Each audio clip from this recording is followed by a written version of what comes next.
Tesoros del Ñelol. Muy buenas tardes, amigos, amigas, bienvenidos a este nuevo capítulo de Tesoros del Ñelol. Estamos en el mes de septiembre, estamos con lindas melodías, lindos colores en esta bella tarde. Recordarles que Tesoros del Ñelol es un programa que busca poner en valor a los artistas, gestores y cultores de este maravilloso territorio. Es una iniciativa que surge de la Secretaría Regional Ministerial de las Culturas, las Artes y el Patrimonio en convenio con Pabellón Araucanía. Jessica, ¿cómo estás? Mari Christopher, Mari, muy bien. ¿Todo ¿Y bien? Micaí? De maravilla. Ya. Oiga, cuéntenos, ¿qué tenemos hoy de especial? Hoy tenemos un invitado muy especial. La verdad es que para mí es un lujo. Yo escuchaba sus canciones desde muy pequeña. Él es un cantor popular. Cantor popular. Pero de campo, campo real. bien adentro. Y él es además investigador y un revitalizador de esa música campesina que lamentablemente se está perdiendo. Algunos de los temas conocidos que él tiene está Dame tu pelo niña, El Guacho José, la divertidísima Pichingue, y nos estamos refiriendo a el maestro René Inostroza Valenzuela, cantor popular. Mari. ¿Qué tal? Un gusto de saludarles, estar aquí en esta linda actividad, que es un proyecto interesante, creo, de poner en valor a la gente que hacemos arte popular, bueno, de todas las expresiones, así que encantado. Gracias por aceptar la invitación, don René. Y vamos a entrar en materia, ¿no es cierto? Al tiro. Queremos saber sus inicios, su infancia. Algo sabemos que usted es de allá de Villarrica, Playa Linda, sus papitos también fueron cantores. Y por ahí usted ya empieza a tener este vínculo con la música popular campesina. Claro, yo vengo de la localidad de Playa Linda, ahí nací, en la misma localidad donde tuvo su escuela, un Premio Nacional de Literatura, Fernando Santibán, donde hizo toda su obra costumbrista ahí, y no hay ni siquiera una calle en Villarrica que lleve su nombre. Y bueno, yo provengo de la familia que son gente de música, sobre todo instrumentistas, todos buenos para la guitarra, fundamentalmente es el instrumento que era el más usado. Y en mi casa, mi mamá, Rosa Esther, hacía fiesta, una de las tantas fiestas religiosas, que era la Cruz de Mayo. Otros hacían la fiesta de las Cármenes. Entonces, a estas fiestas campesinas llegaban lugareños, gente avesada en el instrumento, en los cuentos, en los bailes y todo lo que era la entretención campesina. Entonces uno lo aprendió esto casi por inercia. Cuando los músicos se iban a acostar, como éramos niños, nosotros 8 o 10 años, ya dormidos, ya vencidos, nosotros agarrábamos el instrumento escondido de ellos. Y poco a poco nos fuimos familiarizando. Ninguno ni de mis parientes, nadie tomó la guitarra para decirme, mire, esta postura se hace aquí, se hace acá. Nadie.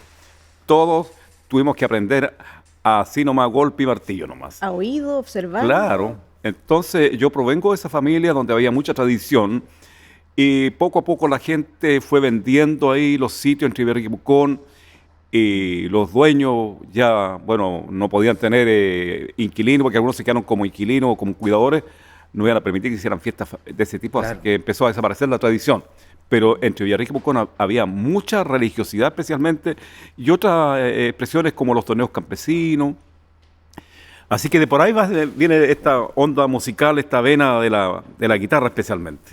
Y ya una vez que usted empezó a dominar los distintos instrumentos, lo mandaban de chico, ya anda a tocar algún cumpleaños. Así es, nosotros nos juntamos con Rigoberto Salazar, que era un vecino, hijo de también de lugareño, y él cantaba muy bien y acompañaba muy bien. Entonces yo empecé a incursionar en el tema de hacer hablar la guitarra, porque toda esta zona, desde el Biobío hasta el sur, la guitarra habla, para otras partes de la guitarra acompaña, claro. Pero la guitarra empezó a hablar.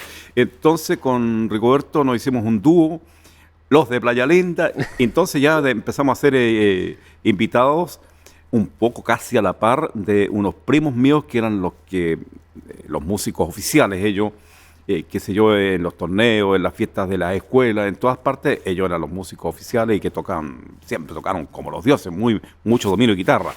Y cuando ellos estaban un poco cansados, ya me dijo, tocas tú. Entonces ahí nosotros estábamos esperando. A la guaite con Claro. Entonces fuimos aprendiendo de ellos en el estilo y en todas partes. Yo tengo que ser franco en esto, heredero un poco del estilo de esa música de ahí, del sector de Playa Linda. Eso es. Oiga, don René, bueno, sucede que en algún momento de esa, me imagino, adolescencia, juventud, también ocurre que a los que nos pasa que somos de pueblos chicos, yo soy de Curacautín, nos tenemos que venir a dar una vuelta a Temuco de alguna manera, ya sea por los estudios, por algún tipo de trabajo, pero usted nunca aflojó la guitarra, a pesar de que sale de Playa Linda, ¿no es cierto? Pero siempre aferrado a eso. Claro, nosotros íbamos a cantar a la radio los días domingos, nos daban un dulce, un caramelo, y nosotros cantábamos en la radio de Villarrica, que se llamaba Jerónimo de Alterete, los días domingos. Entonces yo me empecé a quedar en la radio, me gustó ir a cantar, pero de repente yo estaba, me acuerdo un día trabajando en el campo, no sé si aporcando, algo estaba haciendo en el campo, alguna cosa, o sembrando papa, no sé, y de repente tenía la radio colgada, que era muy típico de nosotros los campesinos, colgada en un árbol, y decía, si usted quiere ser locutor, preséntese en la radio Jerónimo de Alderete en Villarrica. Ahí estoy yo, dije.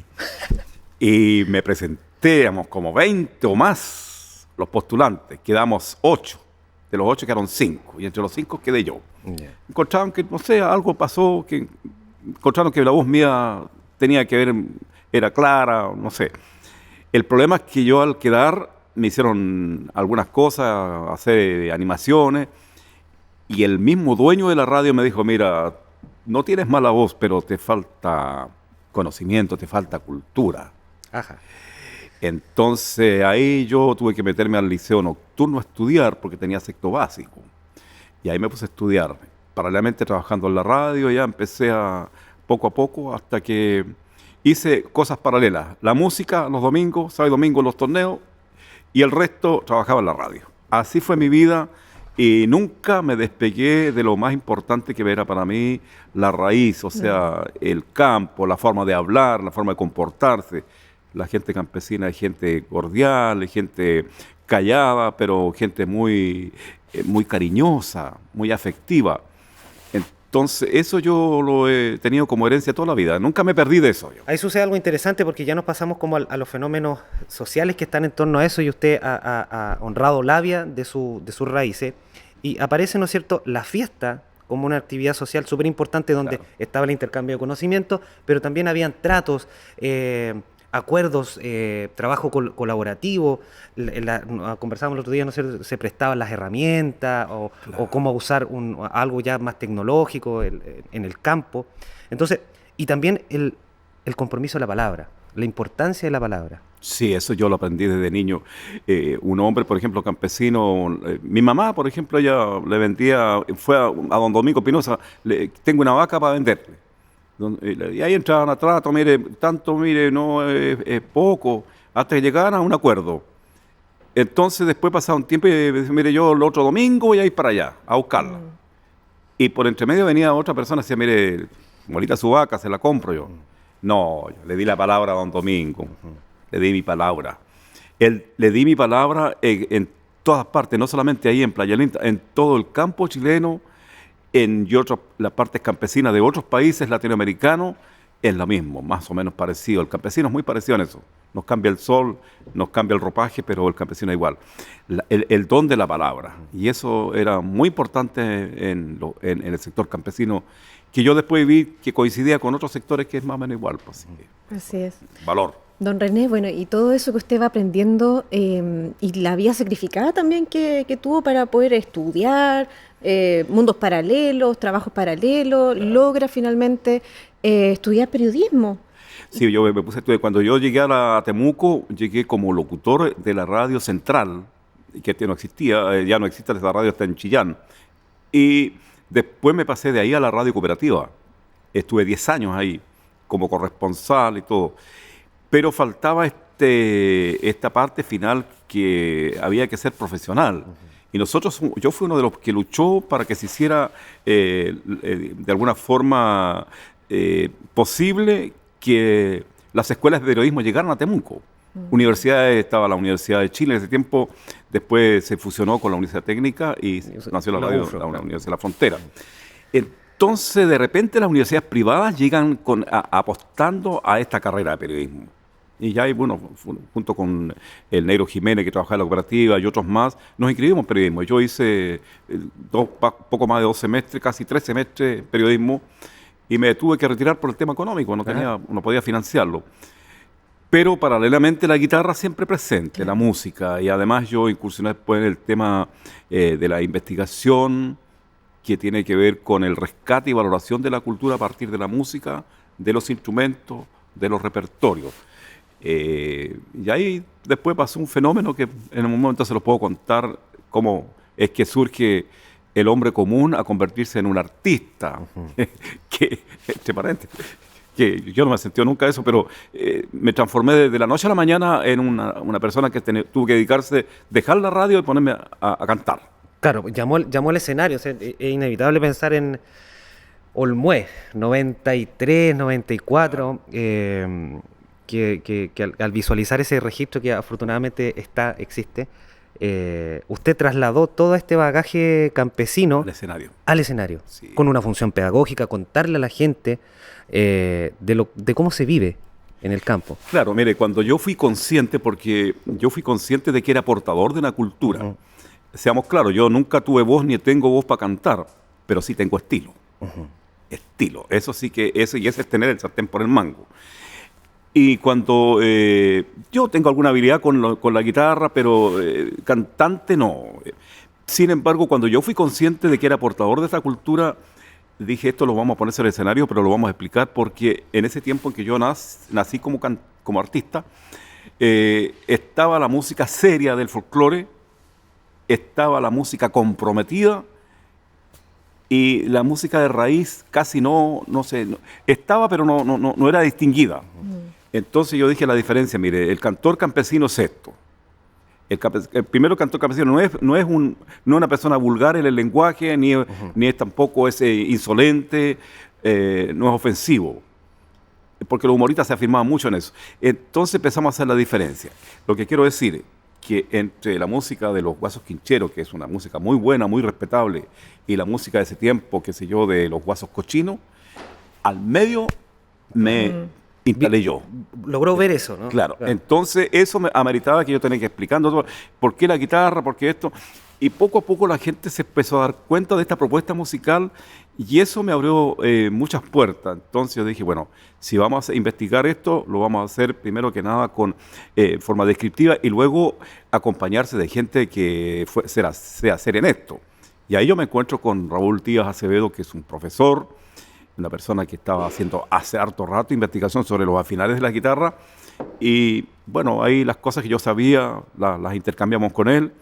Y Raúl Díaz es una persona que ha aportado tremendamente al instrumento porque registró las afinaciones campesinas. Y eso es harto porque las afinaciones están en Brasil, están en Perú, algunas. Donde más afinaciones se encontraron fue en Chile. Y él tuvo ¿cómo le dijera yo? ¿Cómo le explicara? Tuvo la visión de registrar eso porque no había un aparato del Estado que lo hiciera. Claro. Política cultural en Chile empieza a ser cuando nace el Consejo de la Cultura y las Artes. Antes de eso, si usted me dice, mire, la Biblioteca Nacional, todo eso fue algo que pasó en el Centenario. Y el Ministerio de Educación era lo que se encargaba en la dictadura de lo de cultura, y que era muy mínimo también. Claro, entonces, y además era muy...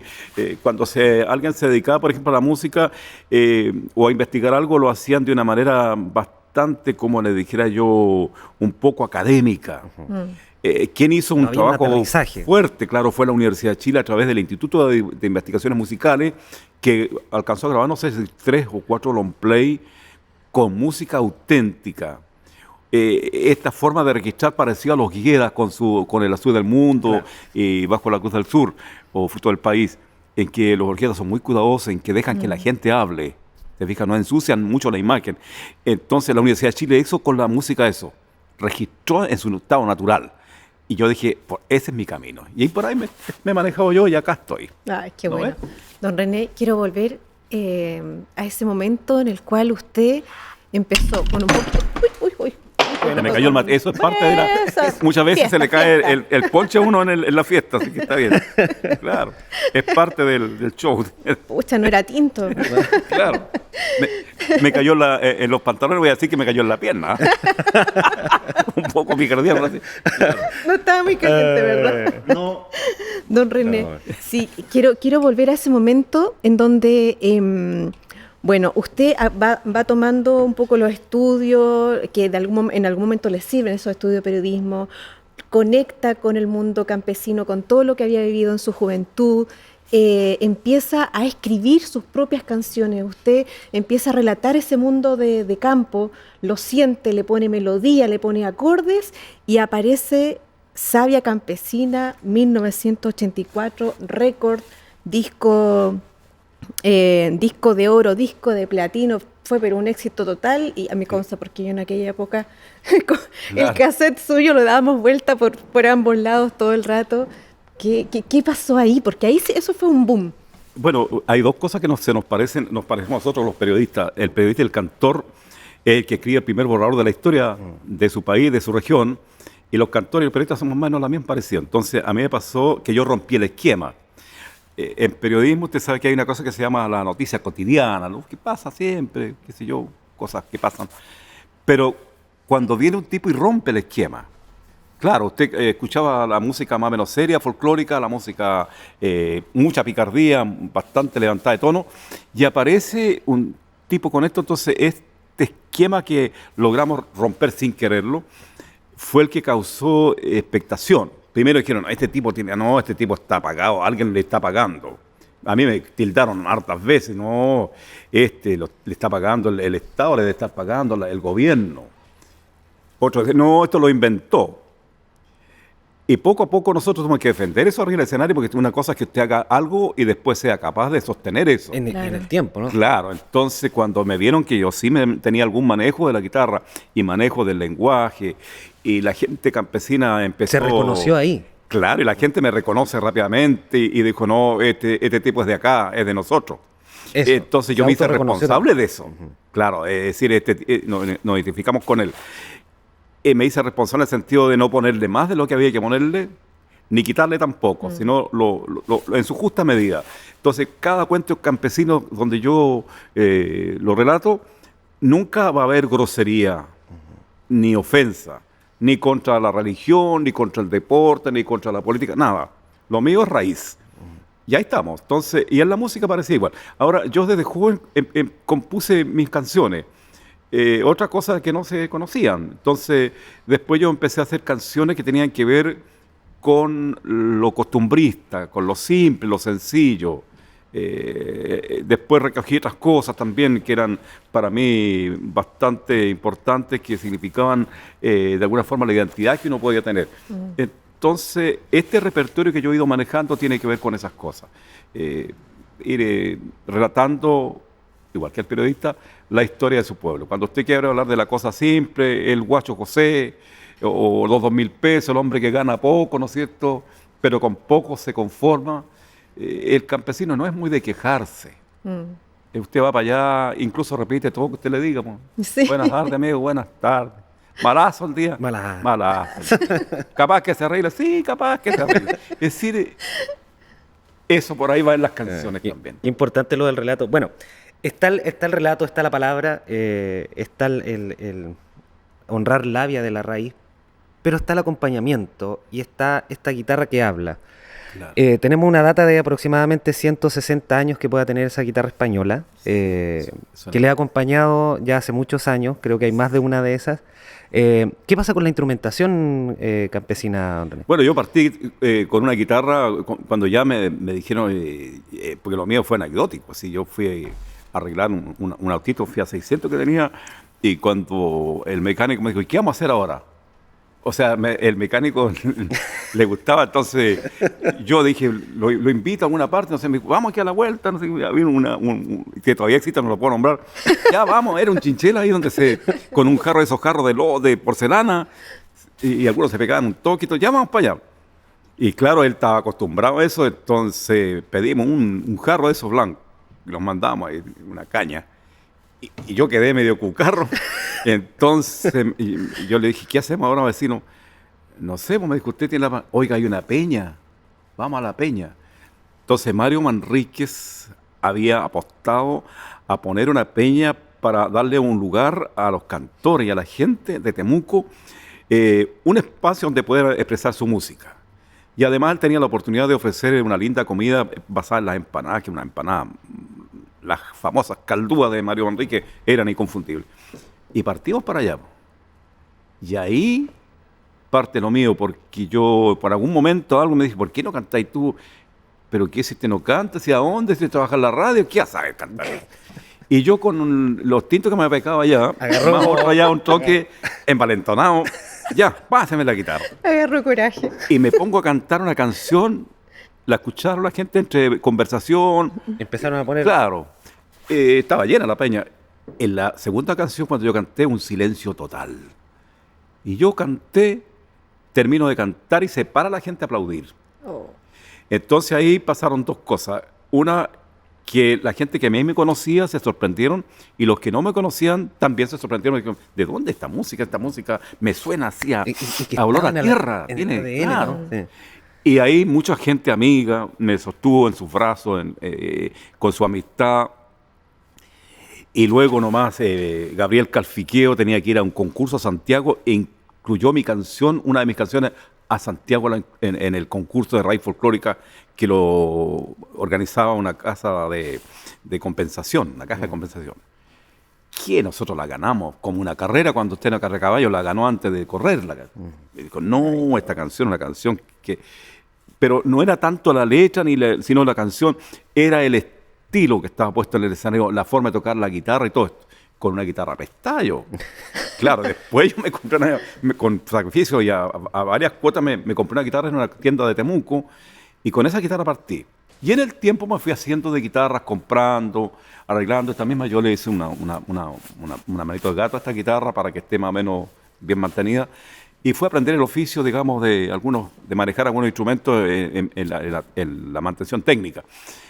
Pero en el tiempo yo me fui haciendo de guitarras, porque si yo me ganaba unos pesos, que yo voy a invertir en esto. Claro. Y hasta el día de hoy he invertido en los instrumentos y en tecnología, porque la tecnología también tiene que estar presente, si no usted tiene que quedarse tocando en la casa, porque cuando esté en un festival grande, yo estaba en el festival del Malargüe, que es en la provincia de Mendoza, donde los tipos van a tocar muy bien la guitarra, juntan 22.000 personas, pero como nada. Y usted tiene que ir con una guitarra bien puesta y si no, quédese en la casa. Entonces tuve la obligación de usar la tecnología, pero que no se note que hay tecnología. Claro. Que suenen más, como decía viejo en el campo. Que tenga buen retumbe, no hombre. Claro. Eso es lo que se necesita. Claro, no importa que toques mal, pero que suene fuerte. Esa es la idea. Ay, don René, bueno, y también aparece en usted esta inquietud muy fuerte por relevar de alguna forma el patrimonio inmaterial, estos conocimientos intangibles, todo esto que está, que se respira, pero del que poco se habla.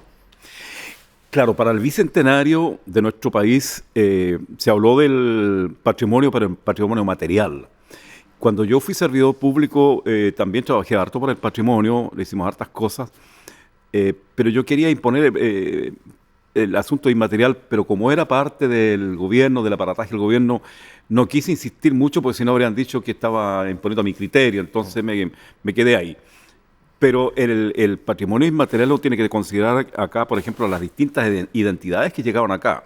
Acá los suizos, los alemanes, los italianos, ellos trajeron sus bailes, trajeron sus tragos, sus comidas.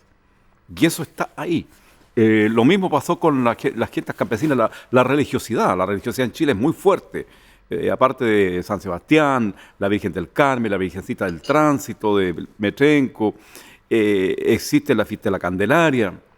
Pero también existen otras fiestas sociales como el torneo campesino, por ejemplo, el cumpleaños o San Juan, que es tan popular. Y ahí hay comida, y ahí hay tragos regionales, tragos propios de cada región. Yo conocí un trago, por ejemplo, cerca de Parral, que se llama el Retafiao, que me parece que con grapa tiene cerveza y vino blanco. Calcule cómo debe ser. Suavecito. Y yo estoy quedándome corto con esto, porque si usted va para esa zona donde hacen vino y todo, y se va a la zona donde fabrican la gente pequeña, el pequeño agricultor, apicultor, no, ¿cuánto se llama el que? Vitivinícola. El que, claro, vitivinicultor, son tragos que usted no conoce, pero son tragos de ellos. Y al que viene de afuera le dan uno de esos y usted queda, pero... Yo una vez tuve que dormir porque me tiró a tierra. Se reató. Claro, y todo esto es patrimonio. Entonces la guitarra antigua, que es la que yo traje. Este instrumento tan pequeño es patrimonio nuestro también porque este se tocó en las fiestas campesinas donde no había ningún instrumento, aparecía alguien con armónica y con eso se hacía la fiesta. El acordeón de botones también. Entonces, estos 3 instrumentos yo los traje justamente para que se vea que uno está en ese camino y cuando ustedes se encuentran con uno decir, bueno, hay que respaldar lo que está uno planteando, ¿no es cierto? Entonces yo lo respaldo con estas cosas, es decir, estos son los instrumentos con los que se hizo la música. A veces uno nunca tuvo buena voz, pero tenía 2 cosas, el empeño, ¿no es cierto?, la gana de tocar, y lo otro, tocar fuerte, para que escuche fuerte. Claro, cuando no existía amplificación había que darle a pulmón nomás. Claro, antiguamente se cantaba así nomás, por eso las guitarras eran con cuerdas de acero, porque no había amplificación, entonces la guitarra con cuerda de acero tiene una prolongación del sonido mucho más fuerte, claro. Sí, absolutamente, sí. Y en relación a los temas patrimoniales y a esos resguardos también, usted aparece, a ver, no recuerdo el año, pero es socio fundador de la Sociedad Chilena de Derechos de Autor, y eso de los primeros, tengo entendido. Bueno, el derecho de autor, del derecho pequeño de autor siempre lo llevó adelante la Universidad de Chile. Esta institución era la que recaudaba, ¿no es cierto?, los derechos autorales, pero no era una cosa no tan clara para nosotros los autores y los intérpretes. Siempre había problemas, de repente a alguien le llegó un cheque de $1, de 2 pesos, siempre había algo que pasaba. Hasta que se decide, entonces se reúnen todos los autores e intérpretes, fundamentalmente los autores y compositores, eso quería decir, y se forma la Sociedad Chilena del Derecho de Autor. Y a mí me pilla justo en ángulo ascendente con mi carrera, que yo estaba recién partiendo.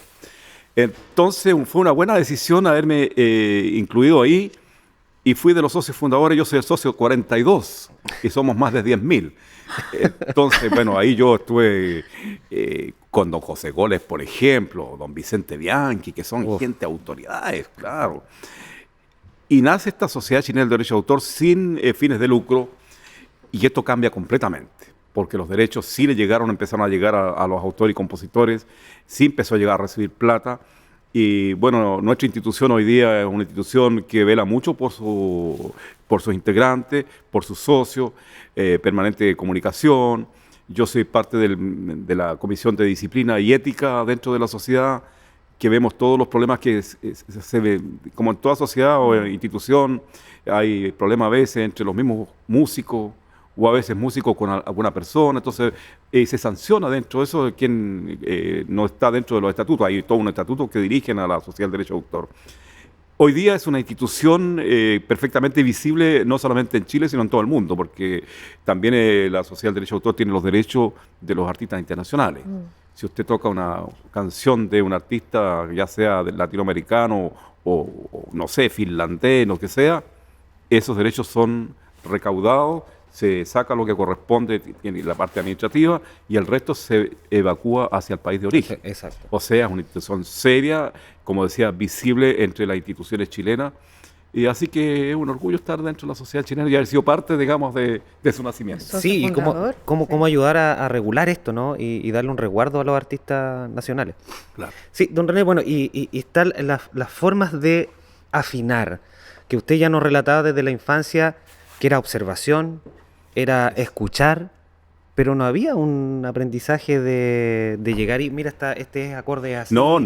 Ni un registro. Los afinares campesinos, en su origen, el aprendizaje es transmitido así nomás por... Claro, los afinares que yo sabía, que yo he manejado, muchos de los cuales me cuesta a mí memorizar a esta altura de mi vida, es difícil memorizarlos todos, los aprendí de oídas a don Coyocano, por ejemplo, los señores Burgos, don Rolando, don Juan Burgos, los Ruices, la familia Ruiz. Entonces, yo traía esto en el cuerpo, era como una especie de biblioteca andante. Y por estas cosas también de la vida me encuentro y hago ángulo con don Raúl Díaz.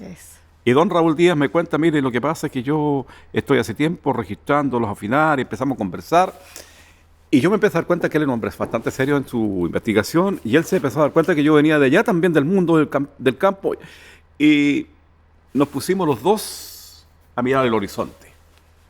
Entonces, él ha hecho investigación a través de libros, ha hecho el Afinares Campesinos, Una cosa es cómo afinamos la guitarra y el otro después cómo la tocamos.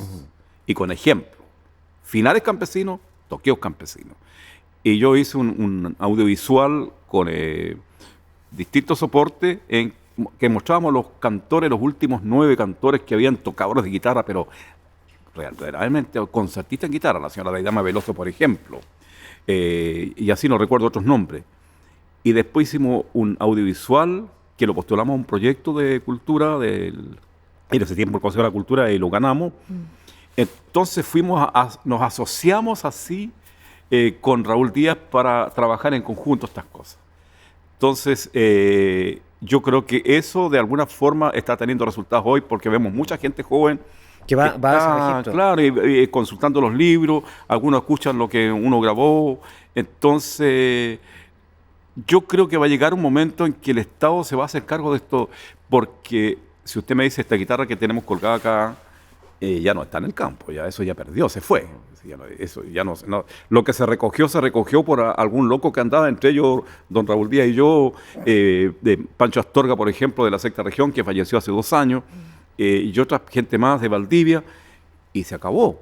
Entonces, todo lo que queda es lo que nosotros recogimos y que las nuevas generaciones tendrán que tomar como lo que fue la guitarra y la importancia que tuvo desde que llegaron los españoles con su instrumento, que los españoles llegaron acá y donde primero tienen que haber llegado fue a Villarrica, porque Villarrica tiene los mismos años que tiene este continente, y Perial y otras partes, pero en Villarrica la guitarra fue toda la vida fuerte, muy fuerte.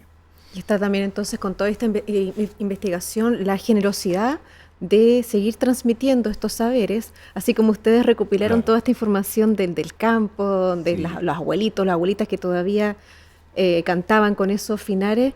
Está también la generosidad de poder devolver este conocimiento, ojalá a las generaciones futuras que se interesen también por estos temas, por aprender de estos finares. Claro, yo he tenido la oportunidad, por ejemplo, y Raúl también la buscó, esta oportunidad. Fíjese que en el norte neuquino, que es nuestro vecino país de Argentina, donde también se manejan los afinales, pero hay gente chilena que se fue para allá hace muchísimos años, 100 años, se fueron para allá, y se manejaron los afinales. Y quien nos dio lección, cancha, tiro y lado, fueron justamente los argentinos. Porque cuando yo fui a Argentina una vez en una gira, me encontré con un cassette que decía Cantoras del Neuquén, y todas afinaban por tercera alta. Yo dije, esto lo conozco yo. Y era gente, pues yo me relacioné en Huecú, en Chosmalal, en Andacoyo, Chicao Malal y otras partes. Claro que eran todos hijos de chilenos y habían viejitas antiguas. ¿Qué hicimos? Yo fui por la municipalidad de Chosmalal e hicimos un taller. Y a toda esa gente antigua le enseñamos a afinar por transporte y por afinaciones. Y ellas pudieron hacer repertorios que a lo mejor no lo podían hacer porque les faltaba esa afinación. Claro. Raúl Díaz ha ido a recoger eso también, ese material, pero él ha compartido a través de sus publicaciones este conocimiento. Y cuando viene algún joven a mí me dice, mire, ¿cómo se afina la guitarra acá? ¿Cuáles son las notas? Yo con todo gusto se lo digo, porque eso de alguna forma es sembrar. Y después ellos siguen sembrando y otros vienen cosechando, y así, esto es una cosa así. Claro, o sea, el enseñar lo pedagógico, porque también en ese entregar sabemos que esa pequeña semilla puede que no mate, ¿no es cierto?, el repertorio folclórico, la guitarra, ni el acordeón, ni la instrumentación del campo, ¿no?, y sus saberes, ¿no? Don René, ¿podemos tener la dicha de escucharlo, de hacer hablar la guitarra? Como yo traje la guitarra, fue idea mía traerla, yo se la dije que claro, entonces... Pero tal vez antes de poder escucharlo, quisiéramos escucharlo, que nos comparte ese sueño. Usted tiene un sueño ahí en su corazón. ¿Cómo le gustaría que fuese este mundo de la escultura, del canto, de las raíces campesinas? Bueno, por lo menos mi sueño de cantor es que la televisión chilena, yo digo a todos los canales, en vez de estar embarcado en tanta farándula, es buena la farándula, pero no para tanto como el cilantro, ¿no? Que fueran más comprometidos con el tema. No transformarse en programas lateros ahí, no. Yo le puedo asegurar que hay escritores, hay poetas, hay actores, hay pintores plásticos, hay directores de danza que son bastante entretenidos. Y se pudiera hacer programas, por ejemplo, que por lo menos empezar por un programa a la semana, así como fue en otro tiempo el Chilenazo, por ejemplo, hacer programas donde esté esta gente, donde esté el poeta chileno, donde esté el escritor, donde esté el artesano, donde esté el artista, el pintor. Ese es mi sueño, que la televisión chilena sea más comprometida, así como lo son Colombia, Venezuela, Argentina, ni hablar de los mexicanos. No, ni hablar de Argentina, ¿no? Con su cantidad de festivales que tiene Argentina además. Claro. Y todos televisados ahora. Y fíjese que hablando, hay que ser justo en esto, los municipios en Chile, desde Arica hasta Puerto William, hacen lo suyo dentro de sus posibilidades. Cada municipio, por lo menos en la Araucanía y en otras partes, hacen su fiesta costumbrista. Ahí está la comida, está el trago, la diversión. Hay una cosa avasallante hoy día que es la música ranchera, pero en otro tiempo también lo fue. Yo se los puedo hablar de alguna forma breve, en que las películas de Pedro Infante, de Jorge Negrete, la época Antonio de oro Aguilar, del cine mexicano. arrasaron, porque vienen de una cultura que es muy parecida a la nuestra, en que las letras de las canciones son muy fáciles de memorizar, hablan de tragedia, de amores, digamos, no correspondidos, y eso fue atravesando a nosotros culturalmente desde el punto de vista musical. Entonces la música que hoy día es avasalladora, ranchera, también habla de que los chilenos somos poco creadores. Aquí es estrella cualquier imitador, y los programas compran licencia al programa de televisión porque les sale más barato y no darle a la creatividad. Ya, ahora voy a tocar la guitarra. Sí. ¿Quién nos va a regalar?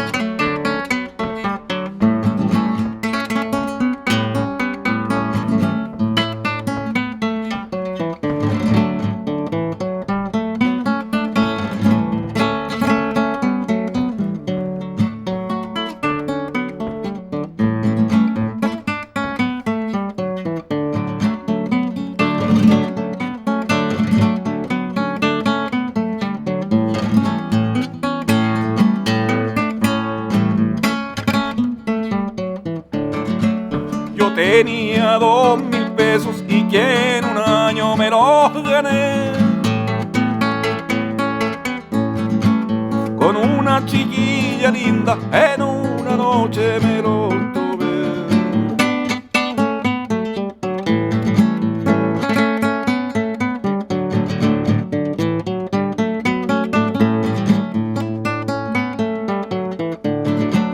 En una mesa muy linda con la chiquilla me banqueteé. Pagaba hasta por reírme y sin ni un cobre luego quedé.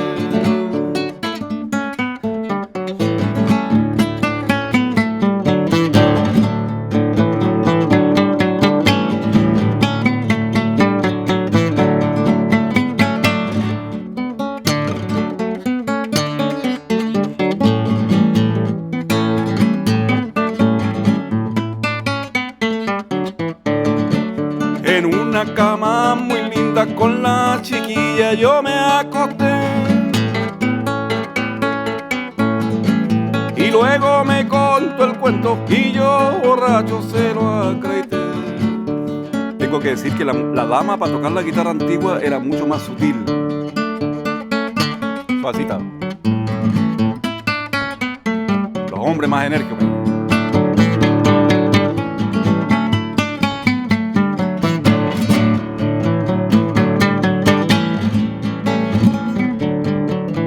Ahora que estoy borracho, muerto del hambre, muerto en hacer, tendré que recoger puchos, de lo contrario no fumaré.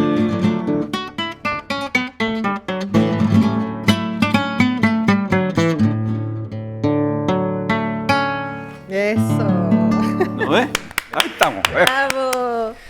Don René, bueno, solamente agradecerle, ya el tiempo nos encontró, agradecerle su presencia, su música, la instrumentación, el relato, la palabra, volver al conversar, y que sepa también que Tesoro del Ñelole es ese espacio para poner en valor a los artistas de nuestro territorio. Así que muchas gracias por venir.